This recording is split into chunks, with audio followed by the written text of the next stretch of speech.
नमस्कार मित्रांनो, कसे आहात सगळे? मस्त मजेत ना? Welcome to S class education. आत्ताच तुम्ही 10वीत आलेले आहात. काही जणांनी अभ्यासाला सुरुवात केली असेल, काहींचा अर्धा पोर्शन झालेला असेल, काहींनी अजून सुरुवात नसेल केली, तर काही हरकत नाही. अजूनही वेळ गेलेली नाहीये. आत्ता शाळा सुरू झालेल्या आहेत. तुम्ही सगळेजण शाळेमध्ये छान सेट झाला असाल. 5-7 दिवस झालेले आहेत. आता मात्र तुम्हाला अभ्यासाला सुरुवात करायची आहे. मग ती कशा पद्धतीने करायची किंवा कोणत्या विषयाला कसा वेळ द्यायचा आहे, हे सगळं काही आपण आजच्या व्हिडिओमध्ये पाहणार आहोत. सो तुम्हाला व्हिडिओ शेवटपर्यंत नक्की पाहायचं आहे. Let us start. सगळ्यात पहिला आणि महत्त्वाचा पॉईंट आहे स्टार्ट अर्लियर. कारण प्रत्येक दिवशी सुरुवात करणं हाच मेन महत्त्वाचा आणि खूप अवघड मुद्दा असतो. कारण आपल्याला वाटतं की मी खूप अभ्यास करणार, अरे मला तर 98% पाहिजेत, पण तिचं काय, सुरुवात करणं गरजेचं आहे. कारण रोज तुम्ही सकाळी उठणार, मग हा असं तसं तसं हे सगळं करत करत कुठेतरी अभ्यासाला सुरुवात करणं हा खूप अवघड पॉईंट असतो. पण एकदा का तुम्ही सुरुवात केली की मग मात्र तुम्हाला कोणी थांबवू शकत नाही. So that's why start earlier is the important point. मग काहींनी आतापर्यंत अभ्यासाला सुरुवात केली असेल, काहींनी नसेल केली, तर आत्ता करा. कारण अजूनही वेळ गेलेली नाहीये, तुम्हाला अजूनही वेळ आहे. जेवढं तुम्ही लवकर सुरू कराल तेवढा तुमचा सिलेबस लवकर संपेल आणि मग तुम्हाला रिव्हिजनला खूप जास्त वेळ मिळेल. That's why start earlier. आता सिलेबस, सगळ्यात पहिल्यांदा तर तुम्हाला सिलेबस माहिती असला पाहिजे. हां, सगळ्यांना माहिती आहे पूर्ण सिलेबस येतो, पूर्ण पुस्तकावरती अभ्यास म्हणजे पूर्ण पुस्तकाच्या अभ्यासावरती पेपर असतो, हे सगळ्यांना माहिती आहे. अरे पण त्या पुस्तकाच्या आत काय आहे, आपल्याला काय शिकायचं आहे वर्षभर, हे सगळं तुम्हाला माहिती असलं पाहिजे. मग यासाठी मी थोडक्यात काही इंट्रोडक्शन व्हिडिओज अपलोड करणार आहे ते काही दिवसांमध्ये, ते तुम्ही रेफर करू शकता. ऑलरेडी मी हे सगळे इंट्रोडक्शन व्हिडिओज मराठी, इंग्लिश आणि संस्कृतचे अपलोड केलेले आहेत. त्यासोबतच सायन्स पार्ट 2चे पण व्हिडिओज अपलोड केलेले आहेत, ते तुम्ही चेकआउट करू शकता. जेणेकरून तुम्हाला नेमका अभ्यास कसा करायचा आहे हे त्यामधून कळेल. त्या सगळ्याच्या लिंक्स तुम्हाला खाली डिस्क्रिप्शन बॉक्समध्ये पाहायला मिळतील. दुसरी गोष्ट म्हणजे तुम्हाला पेपर पॅटर्न माहिती असला पाहिजे. पेपर पॅटर्न का माहिती असला पाहिजे? कारण तुम्ही जेव्हा अभ्यास करणार आहात तेव्हा तुम्हाला हे माहिती असलं पाहिजे ना की आपल्याला सायन्समध्ये आन्सर इन ब्रीफ येतं क्वेश्चन, की write in one sentence question येतात. म्हणजे प्रश्न कसे विचारले जातात हे तुम्हाला आधी माहिती असलं पाहिजे. जर तुम्हाला प्रश्न कसे विचारले जातात हे माहिती असेल तर तुम्ही पुस्तक वाचताना किंवा लेसन वाचताना आरामात तुम्हाला कळेल की हे स्टेटमेंट आपल्याला ट्रू ऑर फॉल्समध्ये विचारलं जाऊ शकतं, हे आपल्याला MCQsमध्ये येऊ शकतं, किंवा एखादं पर्टिक्युलर आन्सर आपल्याला राईट इन ब्रीफमध्ये येऊ शकतं, ॲक्टिव्हिटीजच्या फॉर्ममध्ये येऊ शकतं. हे तुम्हाला तेव्हाच कळेल जेव्हा तुम्हाला पेपर पॅटर्न माहिती असेल. So that's why paper pattern माहिती करून घेणं खूप महत्त्वाचं आहे. ऑलरेडी मी पेपर पॅटर्नवरती खूप सारे व्हिडिओज अपलोड केलेले आहेत, ते तुम्ही चेकआउट करू शकता. त्याच्यानंतर दुसरी गोष्ट अशी आहे, हे ते झालं स्टार्ट अर्लियर कळलं, सिलेबस कळलं, पेपर पॅटर्न कळलं, पण 10वी खरंच एवढी अवघड असते का? याचं उत्तर स्पष्ट नाही असं आहे. का? कारण तुम्ही आत्तापर्यंत जो तुम्ही अभ्यास, म्हणजे ज्या प्रकारे तुम्ही अभ्यास 8वीला केला, 9वीला केला, त्याचप्रमाणे तुम्हाला 10वीला अभ्यास करायचा आहे. फक्त फरक एवढाच आहे की 9वीपर्यंत तुम्हाला 2 टेस्ट असायच्या. एक तर अर्ध वर्ष झाल्यानंतर टेस्ट असायची आणि मग पुढची टेस्ट असायची. बरं, याच्यामध्ये पहिल्या वर्षात म्हणजे पहिल्या हाफ इयरमधले जे काही चॅप्टर्स आहेत ते तुम्हाला बऱ्याचदा शेवटी विचारले जायचे नाहीत. त्याच्यामुळे तुम्हाला फक्त तेवढ्याच 10 धड्यांचा किंवा 5 धड्यांचा अभ्यास करावा लागायचा. पण आता मात्र तुम्हाला पूर्ण पुस्तकाचा अभ्यास करायचा आहे आणि मग ॲट दी एंड तुम्हाला एक्झाम द्यायची आहे. त्याच्यामुळे फरक एवढाच आहे की तुम्हाला पूर्ण पुस्तक शेवटपर्यंत लक्षात ठेवायचं आहे आणि मग तुम्हाला परीक्षा द्यायची आहे. अर्थात तुम्ही 9वीपर्यंत तुम्हाला चांगला सराव आहे परीक्षा देण्याचा, परीक्षेचा स्ट्रेस काय असतं, कसे देतात परीक्षा, हे सगळं तुम्हाला माहिती आहे. त्याच्यामुळे वेगळं असं काहीच नाहीये. वेगळं फक्त एवढंच आहे की तुम्हाला पूर्ण पुस्तकाचा अभ्यास करायचा आहे आणि तुम्हाला सगळ्या चॅप्टर्सवरती एकदाच एक्झाम द्यायची आहे, फायनल एक्झाम. सो हे फक्त तुम्हाला याच्यामध्ये, त्यासाठी तुम्हाला थोडीशी एक्स्ट्रा मेहनत घ्यावी लागेल.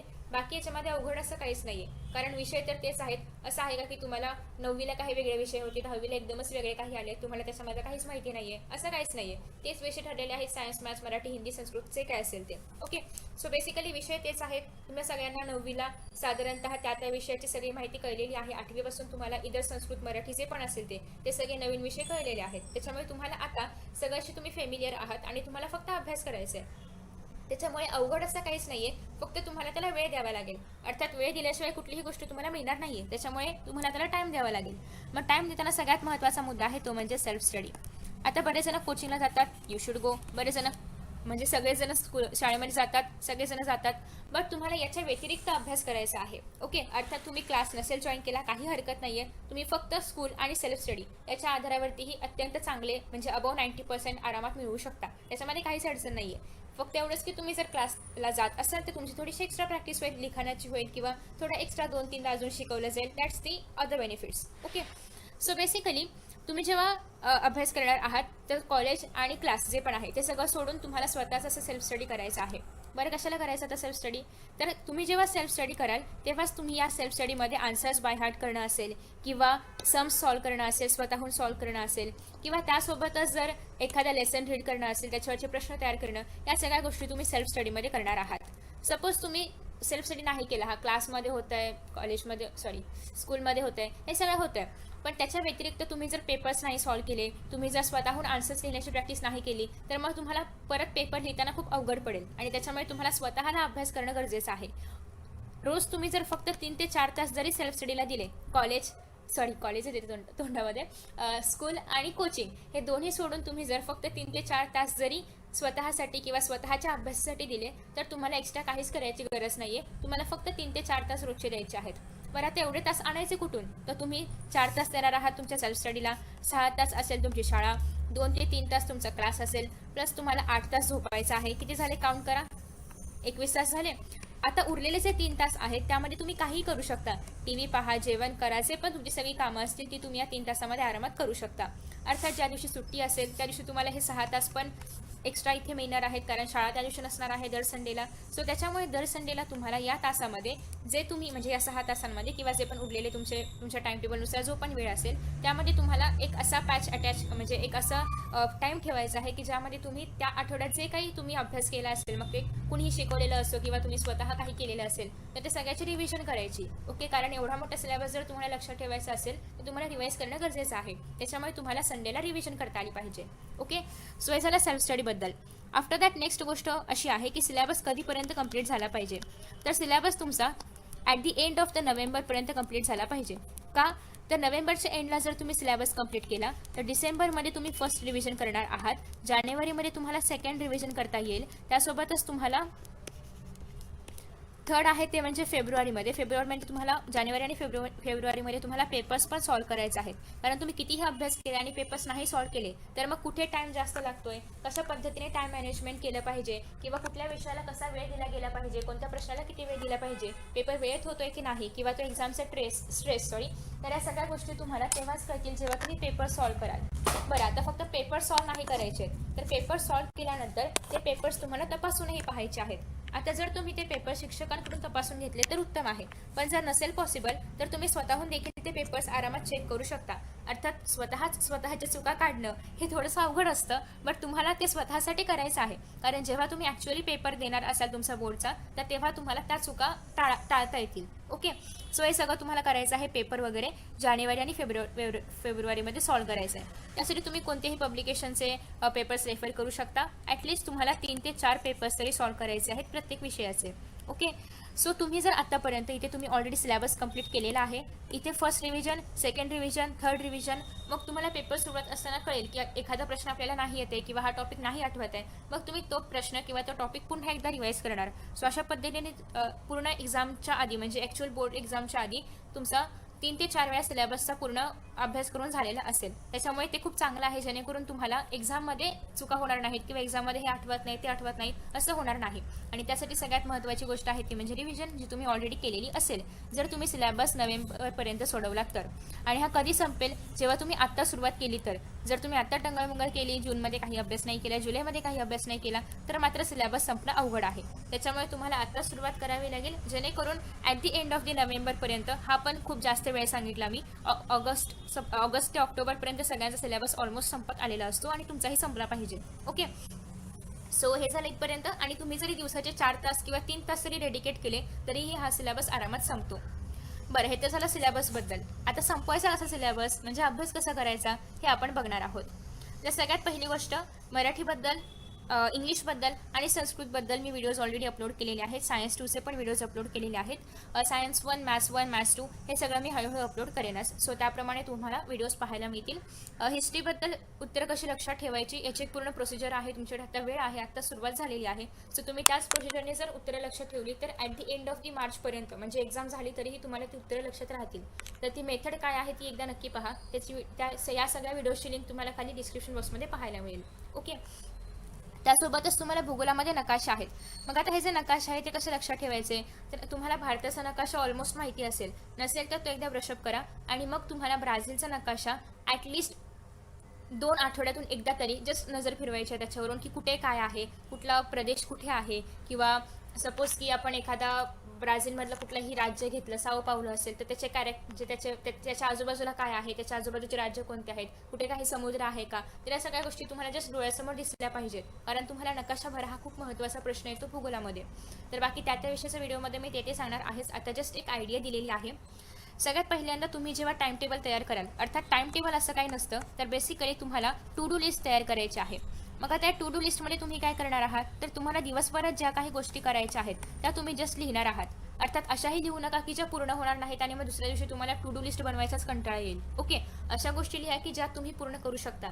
अर्थात हे तुम्हाला दुसरं कोणी नाही सांगू शकत, तुम्ही स्वतःला खूप चांगल्या पद्धतीने ओळखता. आणि मग तुम्हाला माहिती आहे की आज माझं फक्त एवढंच होईल, तर बस तेवढंच लिहायचं त्या टू डू लिस्टमध्ये. म्हणजे बेसिकली ते कंप्लीट करण्याचा प्रयत्न आपण करणार आहोत, पण तेवढंच ठेवायचं की जेवढं आपल्याला कंप्लीट करता येईल आपल्या क्षमता एवढं. ओके, सो मग तुम्ही पर्टिक्युलरली सपोज असं केलं असेल की मी आज सायन्स पार्ट 1चा हाफ चॅप्टर करणार आहे, सायन्स पार्ट 2चा हाफ चॅप्टर करणार आहे, मॅथची 1.1 एक्सरसाइज कंप्लीट करणार आहे. सो हे तुम्ही जे काय लिहिले ते सगळं तुम्हाला कंप्लीट करायचं आहे at the end of the day. मग तो त्यासाठी तुम्हाला रात्री किती का उशीर होईना, तुम्हाला ते सगळं त्याच दिवशी कंप्लीट करायचं आणि मग झोपायचं आहे. किंवा तुम्ही असं ठरवू शकता की एवढं सगळं केल्याशिवाय मी मोबाईलला हात लावणार नाही, किंवा कुठला व्हिडिओ तुम्हाला आवडत असेल तो पाहणार नाही, किंवा तुम्ही खेळायला जाणार नाही, किंवा तुमचे गेम्स खेळणार नाही. असं काहीतरी तुम्ही एक सोर्स ऑफ मोटिवेशन ठेवू शकता की म्हणजे एवढा अभ्यास केल्याशिवाय मी हे करणार नाही. मग कमीत कमी ती तुमची आवडती गोष्ट करण्यासाठी तुम्ही अभ्यास कराल. ओके, अल्टिमेट आपला मुद्दा काय आहे, अभ्यास झाला पाहिजे. मग तो कसा काय होईना, आपल्याला काय करायचंय, अभ्यास होतोय ना, मनापासून होतोय ना, हे महत्वाचं आहे. कारण जोपर्यंत तुम्ही तो अभ्यास मनापासून करणार नाही तोपर्यंत तुमचा तो लक्षात राहणार नाही. ओके, सो त्याच्यामुळे फक्त अभ्यास नाही घेऊन बसायचे, तर प्रोडक्टिव्हली तो अभ्यास करायचा आहे, जेणेकरून तुम्हाला परत त्याच्यामध्ये वेळ द्यावा लागणार नाही. ओके, सो नेक्स्ट आहे टाइम टेबलमध्ये किंवा टू डू लिस्टमध्ये सगळ्यात महत्त्वाची गोष्ट आहे ती म्हणजे आपले जे मेजर विषय आहेत ते म्हणजे सायन्स आणि दुसरं म्हणजे मॅथ्स. त्याला तुम्हाला वेळ द्यायचा आहे.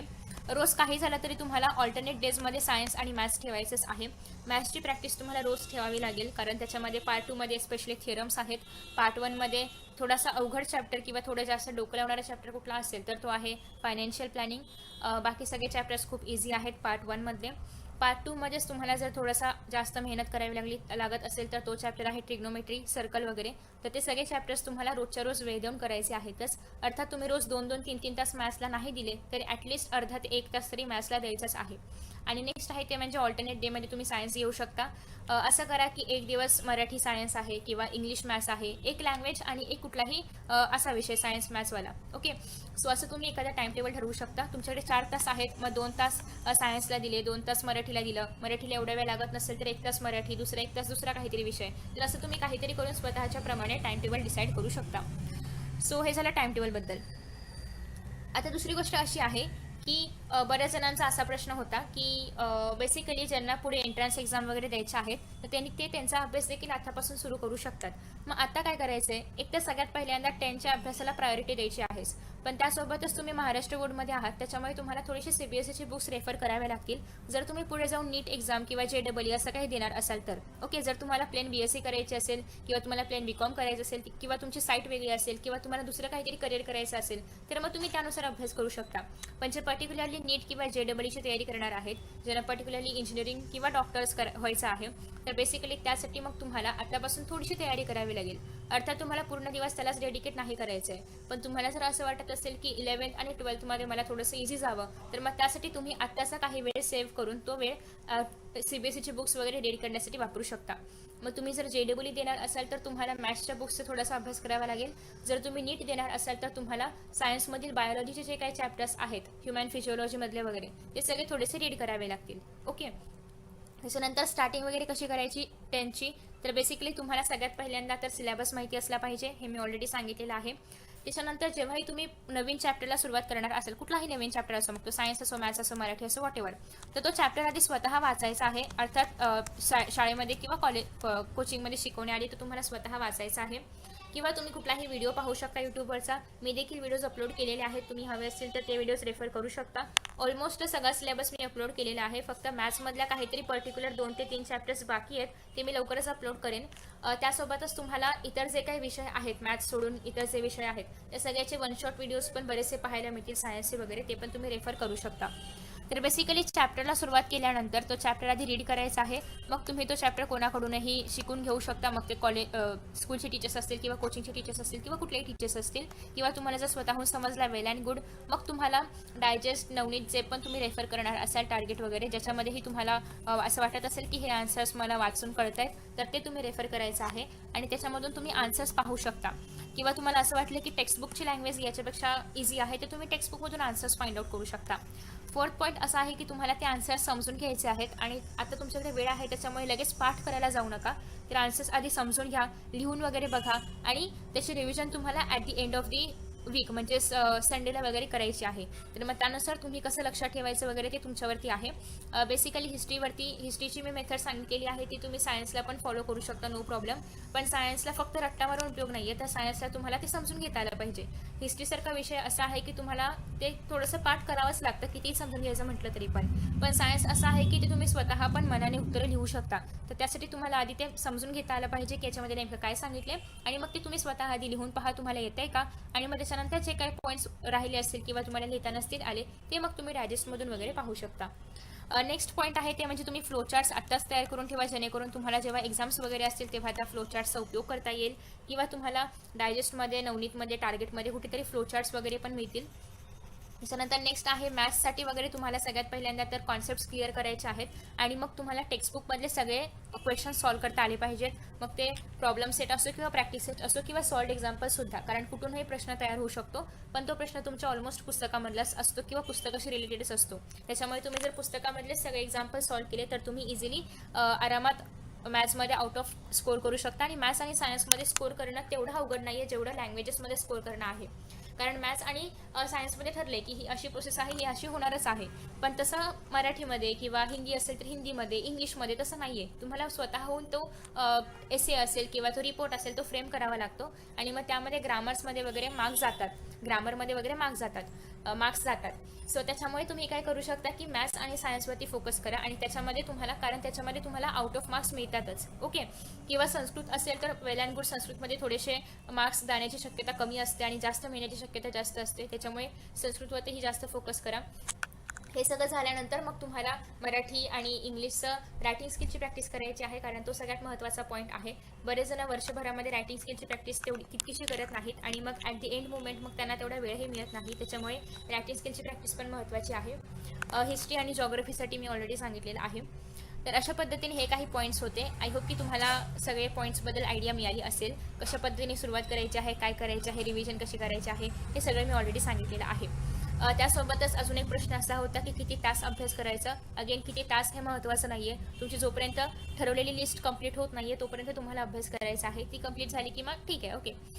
त्यासोबतच दुसरी गोष्ट अशी आहे की प्रोडक्टिव्हली तुम्ही अभ्यास करायचा प्रयत्न करा, म्हणजेच फक्त पुस्तक घेतले वगैरे असं नको आहे. सो तुम्ही जर आत्ता ठरवलेला आहे की मला अभ्यास आत्तापासून स्टार्ट करायचा आहे, तर जब जागो तब सवेरा, म्हणजे तुम्ही आत्तापासून स्टार्ट केलं तरी काही फरक पडत नाही आहे. तुम्ही अजूनही चांगला स्कोर करू शकता. अजून तुमच्याकडे पूर्ण एक अर्ध वर्ष आहे कंप्लीट. सो तुम्ही आरामात याच्यामध्ये 6 महिन्यांमध्ये आरामात तुमचा सगळा सिलेबस कव्हर करू शकता, आणि 10चा सिलेबस तसं पाहायला गेलं तर एवढाही अवघड नाही आहे. ओके. सो त्याच्यामुळे तुम्ही आरामात सगळा पोर्शन कंप्लीट करू शकता. त्यासोबतच नेक्स्ट पॉईंट असा आहे, काय होता हे विसरले मी, जाऊ दे.